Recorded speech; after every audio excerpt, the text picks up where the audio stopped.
Welcome to our series For the Love of Star Wars, where we bring in a friend from the YouTube community to talk about a particular piece of Star Wars media that they absolutely love.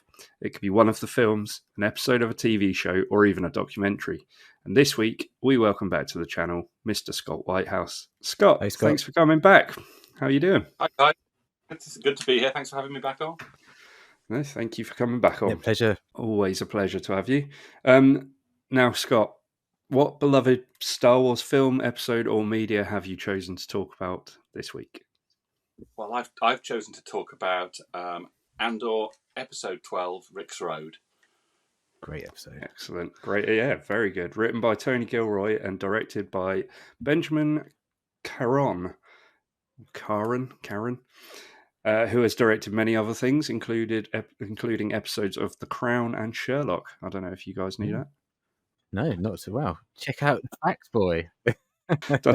done some research.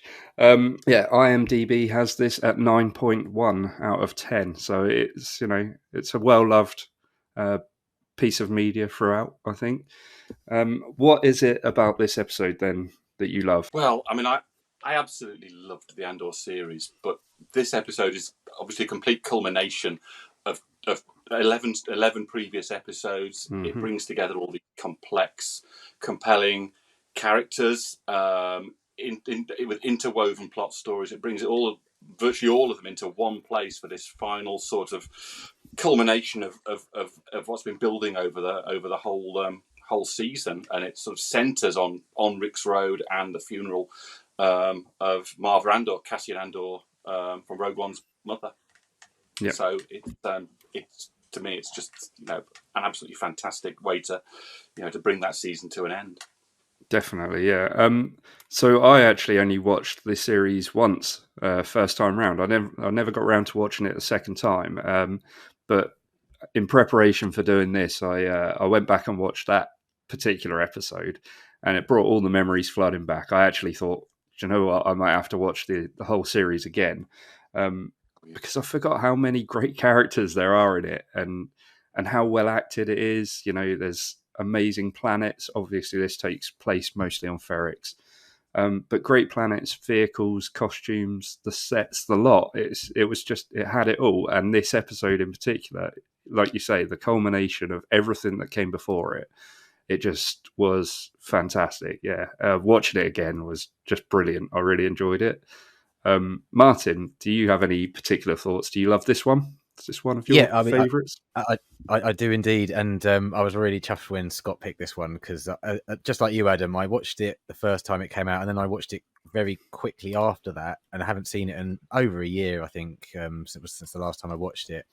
And as soon as it came on, within 5 minutes, I was in a bit of shock, to be honest with you, because I'd forgotten how good it is.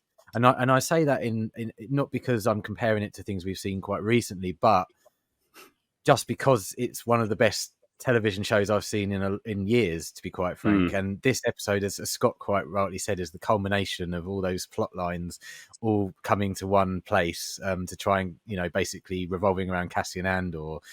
I mean, I had goosebumps and, tears in my eyes during a couple of moments in this episode because I'd forgotten about a lot of it, to be honest with you. And just like you, Adam, as soon as I've got a bit of spare time, I'm going back to the beginning. I'm going to rewatch this again because it's such a good show. And one thing I will add to both of your comments is I think something that you can point out straight away from this one episode and the series as a whole is whenever an English actor comes on, whether he be a posh English actor or a Cockney English actor, they're bloody good actors, and you don't question their characters for a second. No. And I'm just going to leave that there because we're going to be positive on these shows. But absolutely, I think, in this case, it's absolutely fantastic. Yeah, for sure. Scott, do you have a particular scene in this episode or character or dialogue that really stands out to you, a favourite, if you like? It's hard with this episode because I like every moment of it from beginning to end.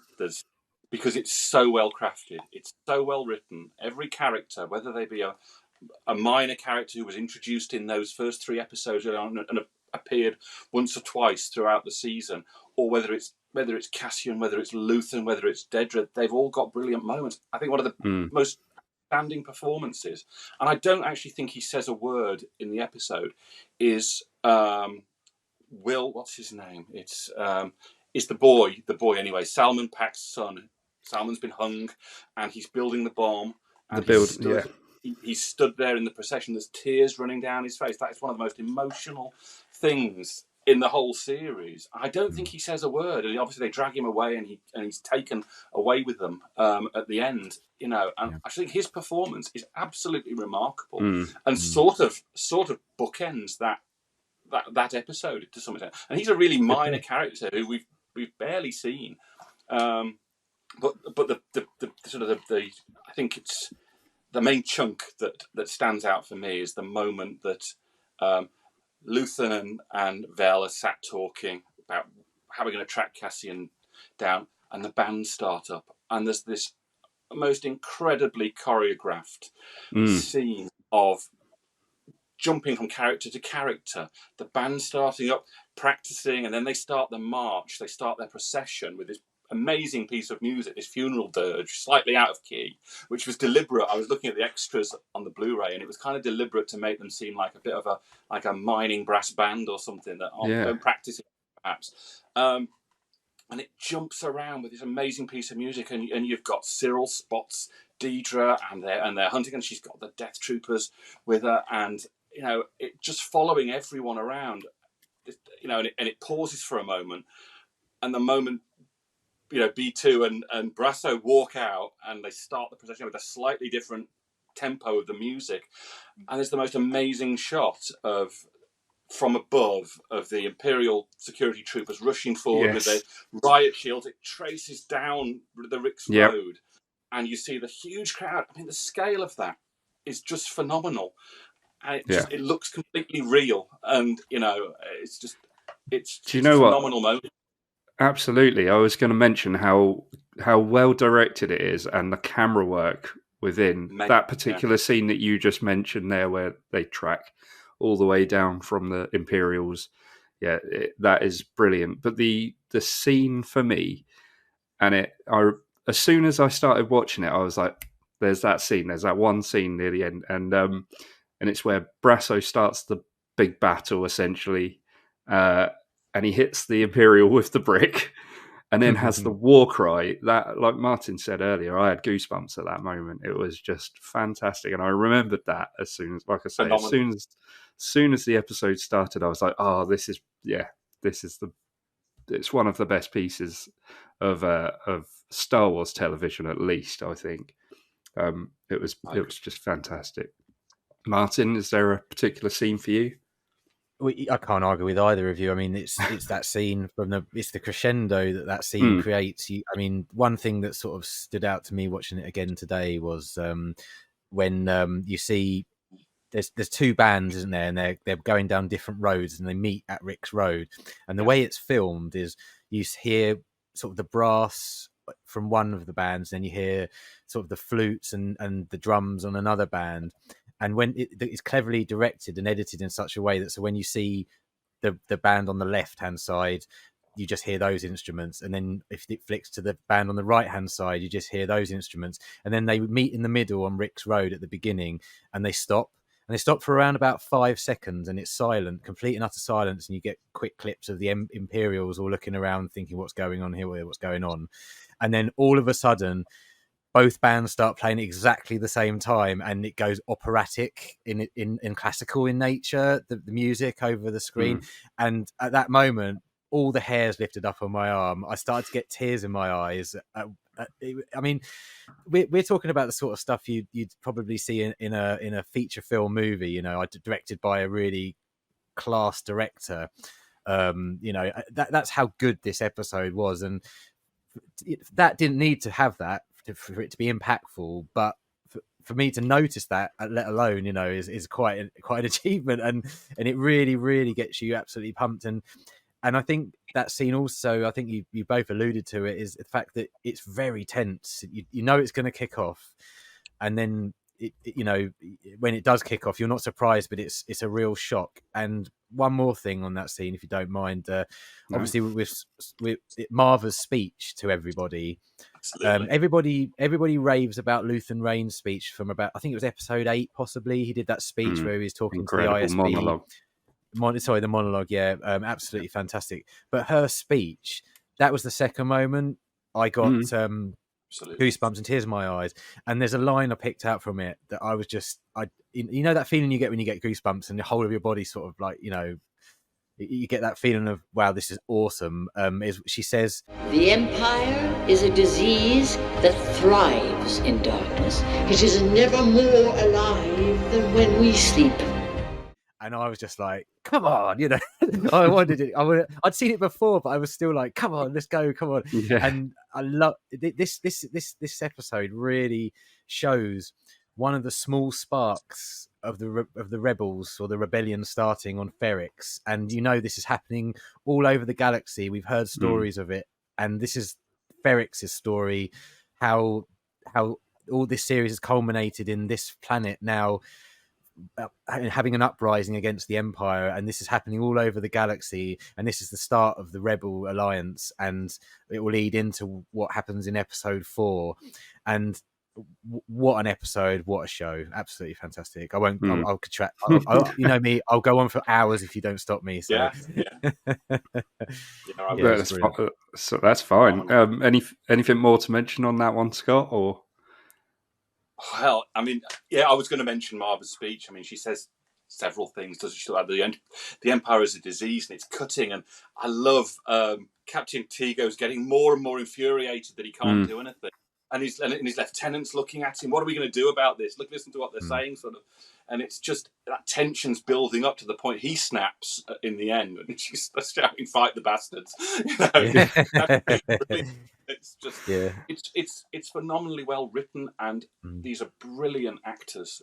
You've got some such quality actors.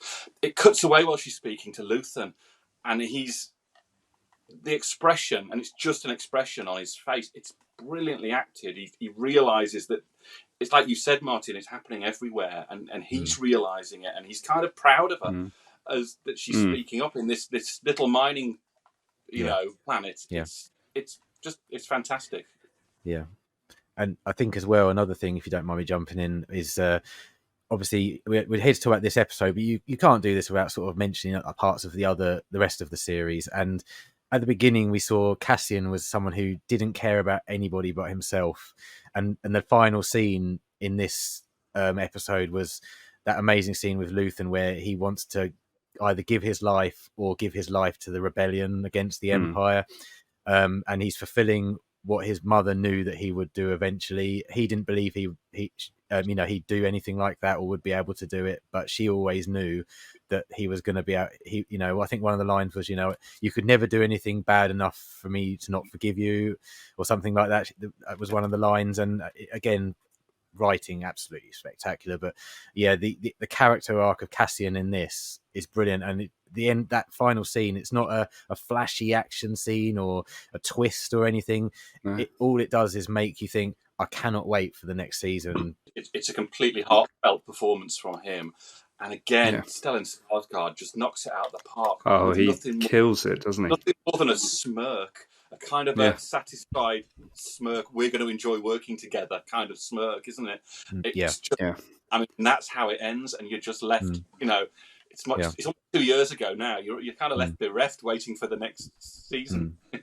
So it's interesting that everybody saw something in Andor, but he never saw it himself. Everybody he's come into contact with throughout this series sees something in him, and it's only right at the end that he realizes it himself. And that's layered writing. That's just I don't think it didn't have to be Star Wars. If we watch that in any kind of TV show, that's the sort of stuff that it's just tip of the cap, as they say. It's absolutely fantastic. And that's down to really good writing, really good character development, to mapping out a story and planning a story properly. It's down to and brilliant actors, brilliant performances. Well, that's what I was going to mention. Yeah, I was going to mention the casting, how how right they got it. Really, it doesn't feel like there's a bad actor in the whole show. Everyone pulls their weight. Some are obviously bigger than others. Stellan Skarsgård absolutely knocks it out of the park with his entire performance, I believe. Yeah. But Diego Luna, obviously, he had to be in it, but did such a good job. Such a good job. The lot of them, really. It was so well cast. Wow. One of my questions was going to be, how much are you looking forward to season 2 off of the back of this episode? Because it's just... I'm almost at the stage of like the Count of Monte Cristo, counting off the day. I cannot wait. This is the most excited I've been about Star Wars since I was a kid. I just cannot wait for this second season of Andor. I do not know. There's going to be nothing for Star Wars after that for me, I think, that's going to ever be as good. I cannot wait for the 12 episodes that are coming. I just think it's going to be phenomenal. Do we know when they're due? It's next year. Yeah, Next year. next year, but we don't know. January. January 1st would be good. Yeah, that would be nice. Yeah. Are you a big fan of Rogue One as well? Then? Oh, I loved it. Yeah, absolutely. Yeah. Adored Rogue One. I thought it was fantastic. I think was it the year before Force Awakens was out, and that I thought I enjoyed it, and then year later, was it a year later? Can't remember. I think so. Yeah. Went to see Rogue One, with a little bit of trepidation, didn't really know what it was going to be, but saw the trailer and was excited. And it was just, they did such a great job on that film. And I loved that they brought back Grand Moff Tarkin and Darth Vader, and just phenomenal. Yeah, absolutely. So with this episode or series, if you like, because we have delved into it as a series, but what makes it feel like Star Wars to you? I've been trying to think about this. There's all sorts of things. It makes it's kind of a bit existential. It makes me feel I'm 50 in a couple of months, but it makes me feel like the original trilogy made the 10-year-old me feel about Star Wars. And I accept it's not, Andor is not necessarily a family friendly. It's not going to be as accessible to 10-year-olds, but no. That's how it makes me feel now. For me, it's the perfect Star Wars series. It feels like Star Wars made for me, really. But there's also a lot of elements of it. Talking about Ferrix, the way they've created that real world. Such a fantastic set, and what they've built out beyond that, and the way they've populated it, and the thought that's gone into it. And it feels like Tatooine to me. It feels like Mos Eisley. The same sort of level of thought, from Star Wars. It's sort of there's a feel to it that's sort of like that. I just think it's there's moments in it as well. We didn't talk. There's a scene at the start when a Lambda class shuttle lands and out comes Deidre flanked by 2 Death Troopers. Is there anything more Star Wars than that? I watched that moment, and it's a perfect. It's like that mirrors Darth Vader arriving on the second Death Star in Return of the Jedi. For me, it's a fantastic moment, which is pure Star Wars. Yeah, I couldn't agree more. Yeah. Well, in addition to that, I think they absolutely nailed it with the costumes. You see all of these new costumes as well as old style costumes, but they just get it right, don't they? It's absolutely spot on. Martin, anything about it for you, or do you just agree with those sentiments? I agree with those sentiments, but there are a few things I was thinking about this as I was watching it, and I think it has all the elements. Well, it hasn't got all the elements, but it has a lot of elements of Star Wars in it. But it's filmed and written in a modern way. And so it has the old style 70s and 80s Star Wars feel while looking and sounding like it's from the time we live in now, if that makes sense. I hope it does. And I think that's fantastic. I think that's what we've always wanted, and I always think of what George Lucas said. Whenever he made Star Wars, he didn't care about anybody who really was under 12. It was for kids. And the only thing I would say is this would be quite difficult. I don't have kids, so I don't know, but I could imagine if you popped a 10-year-old in front of Andor, they might not be quite as enthralled in it. So from that point of view, I would say, it's not really one for the kids, but it's certainly, as Scott said, it's certainly for people my age and and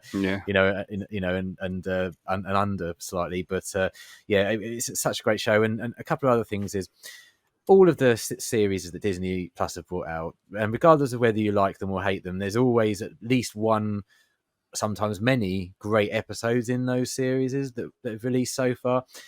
But I think what Andor does better than they do is the sets. All of the sets on the planets that they go to are real sets, and you don't get that eerie feeling when you think, am I looking at the volume or a blue screen, or are they standing next to the green screen or whatever it is they use? And this show, as Scott alluded to a minute ago, it feels like when they're walking down the street, they could walk over to a shelf and pick a bottle up, or they could trip over a brick that was left on. Do you know what I mean? I'm being they've made a realistic environment almost. Yeah, and I feel.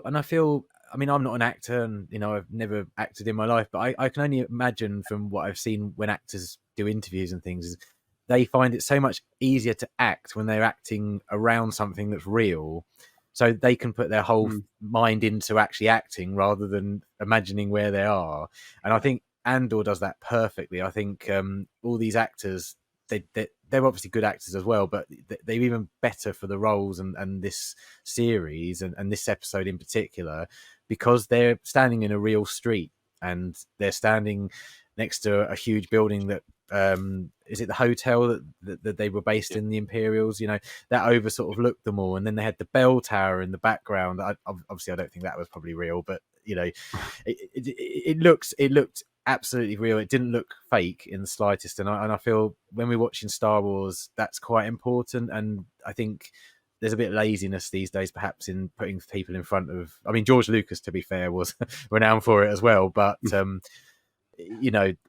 think Andor doesn't do that and doesn't do it on purpose. And because of that, it's a great show. And a few little tiny things.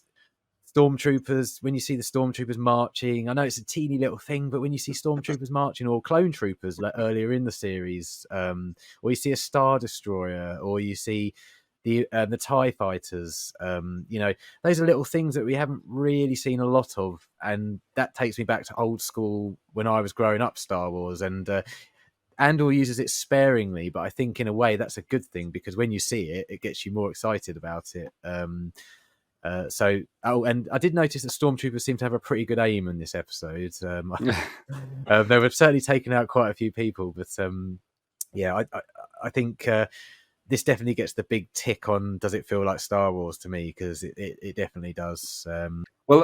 Just to sort of add to that, it feels like Star Wars, yet there's not a Jedi in sight, which is just an interesting sort of a thing I was thinking about just there.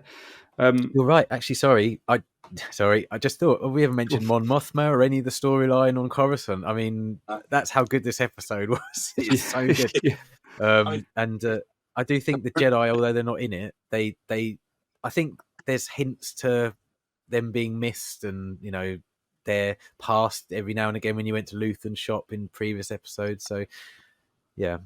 Sorry, Scott. Go on, mate. No, I was just going to say the scene with Mon Mothma is just, again, absolutely brilliantly written and performed. Fantastic bit of subterfuge, which then carries on into like the conclusion of another part of the story, the Anto Krieger sort of subplot, which is going on, and finally it reveals. What we've expected all along is that the chauffeur is passing information on, and it's it's the Weasley Blevin who he's passing it on to, and and that little brilliant moment there, and then that links straight to Deidre complaining that why have you killed everyone? I wanted to, we shouldn't have killed everyone. I mean, those guys who play the ISB officers throughout the series are absolutely fantastic. Again, they're not likable characters, but they're believable characters. They're played really, really well. They picked a great bunch of actors to play them. Anton Lesser as Major Partagast is fantastic. Absolutely brilliant performance from him. They're all back in season 2, I think. So that's. I expect so. Yeah. Martin, you mentioned the post-credit scene. Then, so it's obviously it's the Death Star. It's the laser for the Death Star. it's fitting that it all eventually will come full circle, that Cassian was working on that to build it and in Narkina 5, and it's the weapon that eventually winds up killing him. So yeah, and also the weapon that he ends up getting the plans to be destroyed. So he helped build the weapon that he ends up helping destroy. I think that's right, isn't it? that also destroys him. Yeah, something along those lines. So before we go, season 2, let's get some early predictions in. Do you have anything in mind? Any characters you expect to make an appearance that we haven't seen yet? Anything like that, or is it too early to say? I don't know. I'd like to see Grand Moff Tarkin. I don't know if they can do it. I mean, they've obviously done some amazing stuff with Luke Skywalker, so it's not impossible. It would seem logical. There's rumors going around that Krennic's going to appear. There is a little teaser trailer which came out at Star Wars Celebration last year. I don't know if you guys have seen it. No, I haven't. But I don't recall. I'll send you a link to see to it. But it's only like a little teaser, so you see some of the characters that are back in there. Okay. But that's definitely worth having a look at. But I hope somehow they manage to get Tarkin in there. I'd like to see him.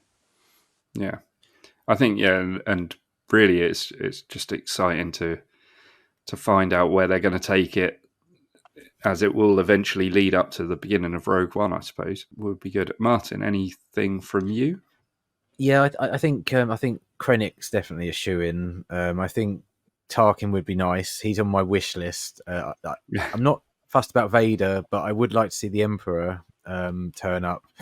Not necessarily doing any action or anything, but it'd be nice if they did a Senate scene, because we know, obviously, because of Rebels, Mon Mothma ends up leaving the Senate and doing that broadcast to the galaxy, saying that she's going to start the Rebel Alliance and fight against the Empire. So it'd be nice to sort of see something to do with the Emperor, perhaps back in the Senate chamber. I don't know exactly what, but it'd be cool to see him, because I love a bit of Ian McDiarmid. I mean, I think we're obviously going to see Saw Gerrera again. And it wouldn't surprise me if we might get to see some of the other characters from Rogue One, some of the actual, guys who helped out during the battle on Scarif. I think Melshi was in this season, wasn't he? So we'll probably see Melshi again. And we'll probably see the commander who was ordering Cassian Andor about telling him, giving him his orders in Rogue One. He's quite a famous British actor, and I saw him in something recently. I was like, oh yeah. So yeah, I think we'll see quite a few, maybe not large roles, but sort of small characters from Rogue One come back, and as I say, the Emperor and Tarkin would be on my wish list as well. They're Yavin, aren't they? I believe. I think we are. Yeah. Going to see Nice.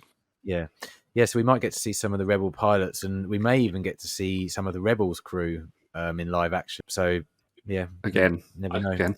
I don't think Tony Gilroy will shoehorn anyone in for the sake of it, but no, I think true. if there's a good reason to use them, and the story is apparently going to over like sort of multiple arcs, trace the 5 years or so from the end of this episode up to literally moments before the start of Rogue One is one thing I've heard.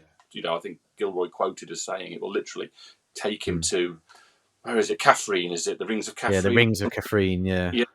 Is where he meets that guy at the start. So we're literally going to finish there and stick Rogue One on straight afterwards, I imagine. Yeah. And then we'll put A New Hope on straight after that, and it will just lead to a messy evening. That sounds good. A long evening, yeah. I think that's what I love about it. This show made so brilliantly leads straight into Rogue One, which leads straight into the original trilogy, which for me will always be, the best. So yes, absolutely. Well, I think we've covered pretty much everything about that particular episode. I'm going to have you got something else, Scott? I just wanted to mention Nicholas Britell's fantastic soundtrack. It is just an amazing soundtrack.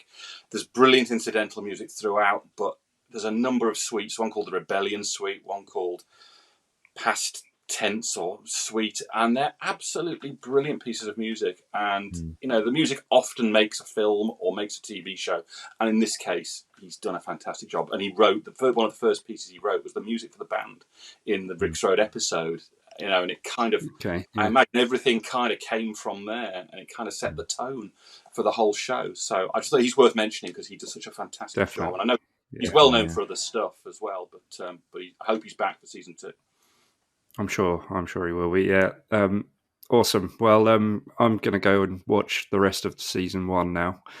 So we'll leave it at that. Thank you, Scott, once again for coming back to talk about your favourite episode 12 of Andor, Rick's Road, and also sharing your passion for it. That was just awesome. Yeah, I really enjoyed that. Thanks to everyone out there for watching. Please put a like on this video, of course, and subscribe if you haven't already. And let us know in the comments what you liked most about this episode. And as always, we'll catch you in the next one. We'll see you later. Bye.